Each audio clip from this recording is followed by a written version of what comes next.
Hello friends, मैं भावना art innovation में आपका स्वागत करती हूँ। आज मैं आपको बताऊंगी कि अपने हैंडराइटिंग को हम कर्सिव हैंडराइटिंग में कैसे चेंज करें। एक्चुअली क्या होता है कि जब हम लिखते हैं तो हमारा फ्लो नहीं बन पाता है, इसलिए हमारी स्पीड जो होती है वो स्लो हो जाती है। और कर्सिव हैंडराइटिंग में हमारी स्पीड बहुत फास्ट होती है। ये मेरा खुद का एक्सपीरियंस है और मैं स्टूडेंट्स को सिखाती हूँ। 6 से 7 साल का एक्सपीरियंस है, इसलिए मैं आज आपके साथ ये शेयर कर रही हूँ। और वैलिड रीज़न, आप खुद भी अपने ऊपर एक्सपेरिमेंट करिएगा तो वो आपको खुद से पता लगेगा कि हाँ, ये जेन्युइनली वर्क करता है। तो वो हम कैसे कर रहे हैं, हमें किस किस बातों का हमें ध्यान रखना चाहिए, वो सारी चीज़ें आपको डिटेल में समझाऊंगी। और मैं हैंडराइटिंग पर ही वीडियो बनाती हूँ क्योंकि ये मेरे 6 से 7 साल का एक्सपीरियंस है जो मैं आज आपके साथ शेयर कर रही हूँ। तो हम अपनी हैंडराइटिंग को सुंदर भी लिखें, कर्सिव में भी लिखें, फास्ट भी लिखें, ऐसा कैसे कर सकते हैं। कई बार पेरेंट्स को ये अचंभा लगता है कि अरे ऐसे कैसे हो सकता है। ये सब कुछ हो सकता है, बस आपको क्या करना होगा, मेरी वीडियो ध्यान से देखनी होगी विदाउट स्किप करे। तो चलो हम अपनी वीडियो को स्टार्ट करते हैं। लेकर आते हैं पेन और कॉपी। ये देखिए, मैं आपको कर्सिव हैंडराइटिंग में लिखकर दिखा रही हूँ। थोड़ा सा कुछ आपको आइडिया लग जाएगा और आप ध्यान से देखिए और साथ ही साथ आप थोड़ा सा भी आप भी लिखिए अपनी हैंडराइटिंग को। थोड़ा सा कुछ एक पेपर पे लिख के देखिए कि आपकी हैंडराइटिंग किस तरीके की है। और पूरा डिटेल में समझाऊंगी कि कर्सिव हैंडराइटिंग क्या है, हम अपने हैंडराइटिंग को कर्सिव में कैसे बदलें, और अगर हमारे स्पीड स्लो है तो उसको कैसे फास्ट करें। पूरा डिटेल वीडियो समझाऊंगी, आप देखिए ध्यान से।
आज मैं आपको समझाऊंगी कि हमारा प्रिंट फॉन्ट और कर्सिव राइटिंग में क्या डिफरेंस होता है। ये देखिए, ये कर्सिव राइटिंग है और ये हमारा प्रिंट फॉन्ट है।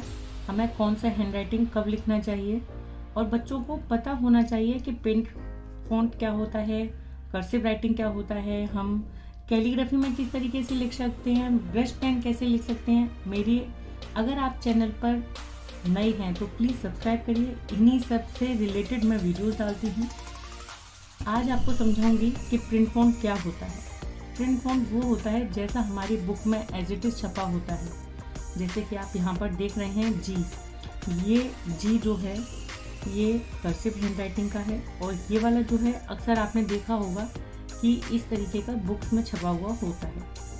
और कुछ एक दो शब्द ऐसी हैं कि इनको हम बिल्कुल एज इट इज़ कई बार नहीं लिख पाते हैं, तो वो हमारी ऑब्जर्वेशन की थोड़ी सी कमी होती है, इस वजह से नहीं लिख पाते हैं। लास्ट में मैं समझाऊंगी कि बच्चे प्रिंट फॉन्ट में अक्सर कहाँ गलतियाँ करते हैं। तो हम अभी आते हैं कर्सिव हैंडराइटिंग पर। जैसा कि मैंने आपको लास्ट वीडियो में बताया था कि मैं कर्सिव हैंडराइटिंग पर पूरा डिटेल वीडियो बनाऊंगी कि हम किस तरीके से कर्सिव हैंडराइटिंग में अपना हैंडराइटिंग कन्वर्ट कर सकते हैं।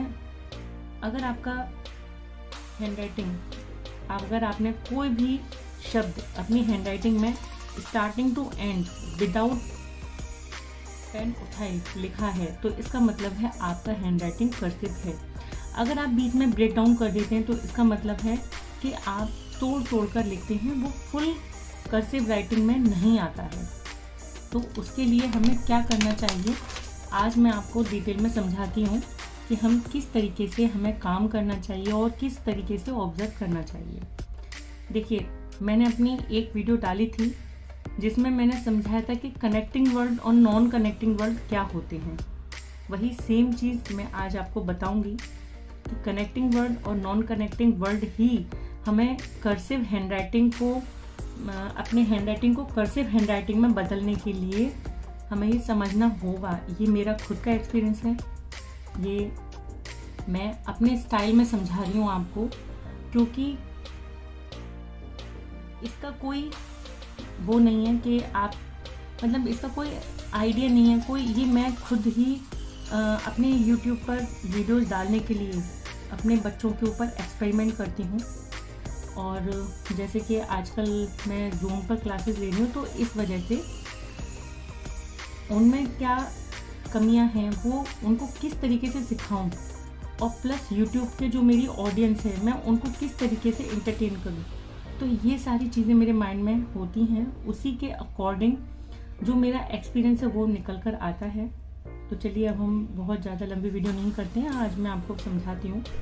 अगर आपने मेरी वो पहली वाली वीडियो नहीं देखी है तो उसका लिंक डिस्क्रिप्शन बॉक्स में होगा, उसमें डिटेल में बहुत अच्छे से समझाया है। तो आप उस वीडियो को भी देखिएगा और इस वीडियो को भी देखिए, तो आपको बहुत अच्छे से समझ में आ जाएगा। देखिए, इसमें कुछ एक शब्द हैं जो कि कनेक्टिंग वाले होंगे और नॉन कनेक्टिंग होंगे, वो मैं यहाँ पर आपको भी लिख के दिखाती हूँ। ये देखिए, विदाउट कनेक्टिंग वर्ड ये सारे होते हैं, कनेक्टिंग वर्ड्स ये सारे होते हैं, आप जैसे स्क्रीन पर देख रहे हैं। इसको हम पता कैसे लगाएंगे कि ये कैसे हैं, ये कैसे हैं, इसकी छोटी सी डेफिनेशन बताती हूँ। जो शब्द मैं आपको पहले बता दूँ, कनेक्टर मैं अपनी लैंग्वेज में किसको कहती हूँ, जब हम एक शब्द से दूसरे शब्द को बनाने के लिए जो चीज़ यूज़ करते हैं, जैसे ये जो ये चीज़ होती है ना, इसको बोलते हैं कनेक्टर।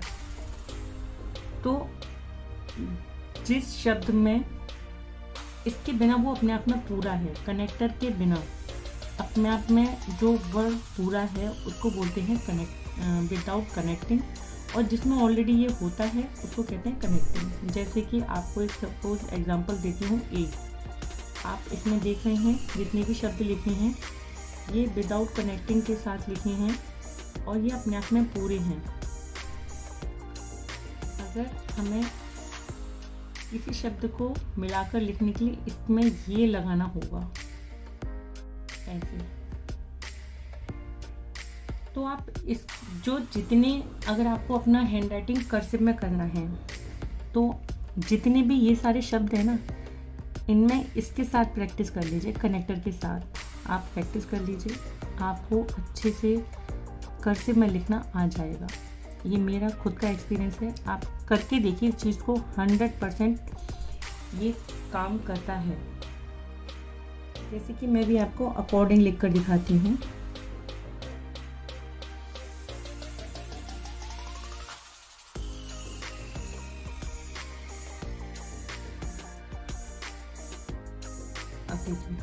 अब ये लिखा मैंने ACC, इसमें कनेक्टर का यूज़ किया, O भी ऐसे ही आता है तो O, R हमारा जनरली बन जाता है, D में भी हमने ऐसे ही करना है, ING हमारा नॉर्मल है, और इसमें भी हमको कनेक्टर यूज़ करना है। तो ये शब्द, इस तरीके के शब्द जो होते हैं उनके लिए हमें बस आपको प्रैक्टिस करनी है। विदाउट कनेक्टिंग वर्ड्स को कनेक्टर के साथ लिखने की प्रैक्टिस करिए, आपका हैंड राइटिंग बहुत जल्दी स्पीड भी बढ़ेगी और कर्सिव में हो जाएगा। अब देखिए, इसमें हम क्या करते हैं, कुछ एक शब्द को लिखने में दिक्कत आती है। जैसे मैंने आपको स्टार्टिंग में बोला कि मैं लास्ट में आपको एक टिप बताऊंगी। जैसे अगर आप लिखते हैं राइटिंग, ये बच्चों को बहुत ज़्यादा घुमा देता है कि राइटिंग कैसे लिखते हैं मैम, हम कर्सिव में नहीं लिख पाते हैं। तो देखिए, उसका सिंपल सा है, जब आप कैपिटल शब्द लिखें उसके बाद में तो आपको उठा के ही लिखना पड़ेगा।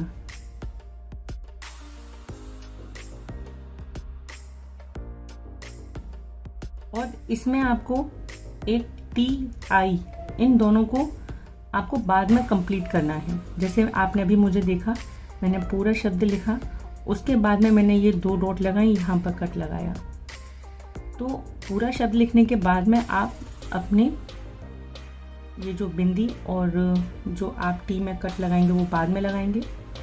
और अगर आप इसको स्मॉल में लिखते हैं तो उसमें आप आर को इस तरीके से लिखेंगे।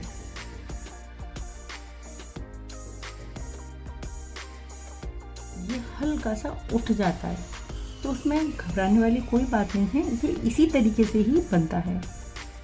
और इसमें जो दिक्कत आती है वो V, X और W के साथ आती है। जैसे कि आपने लिखना है व्यू, VIEW,